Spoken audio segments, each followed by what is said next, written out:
ഇല്ലാത്ത ലോട്ടറിയും സ്ഥിരം ഞങ്ങൾ അടിക്കുന്ന മദ്യവുമാണ് കേരള സർക്കാരിനെ പോലും വെട്ടി തീർക്കുന്നത്. അതാണ് മനസ്സിലാവും. പക്ഷെ ഞാനൊരു കാര്യം ഇവിടെ പറഞ്ഞ താങ്കൾക്കുള്ള മദ്യപാനം ഈ നിമിഷം ഇവിടെ മദ്യപാനം നിർത്തും. പറയട്ടെ, നിങ്ങൾ കുടിക്കുന്ന മദ്യം ശരിക്കും എന്താണെന്ന് അറിയാമോ? ശരിക്കും എന്താണ്? ചെകുത്താന്റെ മൂത്രമാണ്.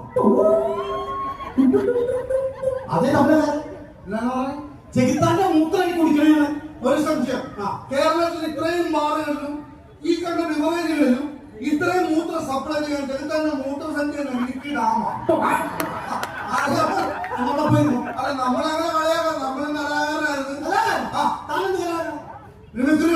മിമിക്രിക്കാരൻ ഇതുപോലെ മദ്യപിച്ച് കയറി വരികയൊന്നുമില്ല. അല്ലാതെ സാഹചര്യം മൂലം വഴുതിപ്പോൾ മിമിക്രിക്കാരൻ ഒരു ശബ്ദം വെച്ച് ഞാൻ പറയാം മിമിക്രിക്കാരാണ്. അന്ന് എന്റെ പ്രിയപ്പെട്ട നാട്ടുകാരുടെ ഒരു ശബ്ദം ഞാൻ ആരാണ്? ഹരിശ്രീ അശോകൻ. അശോകൻ ഏത് പുറത്ത്? മീശമാധവന്റെ ഹരിശ്രീ അശോകൻ നല്ലതാണെങ്കിൽ ഇയാൾക്ക് നല്ലൊരു കൈ കൊടുക്കണം. കൈയടിച്ചേക്കണേ. ഈ കുട്ടികളെ കാണുമ്പോ നമ്മുടെ കുട്ടിക്കാരുടെ ഓർമ്മ എന്ത് രസമായിരുന്നു അന്നൊക്കെ. സ്കൂളിൽ കൂട്ടുമ്പോ കുറുപ്പാട്ടോ അവിടെ ചക്കര മാമ്പഴത്ത് മാമ്പഴം എടുത്ത് തൂങ്ങിക്കായിരുന്നു. ഒരു ദിവസം രുക്മിണിക്ക് മാമ്പഴം വേണമെന്ന് പറഞ്ഞ് വാശി ഒടുക്കി കഴിഞ്ഞു. മാവിന് വലുത് കയറി. മാവിന് മറിച്ച് പുളിയനോട് പരത്തി.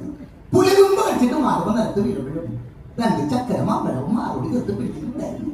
രുക്മിണിക്ക് ഓർമ്മയില്ലേ?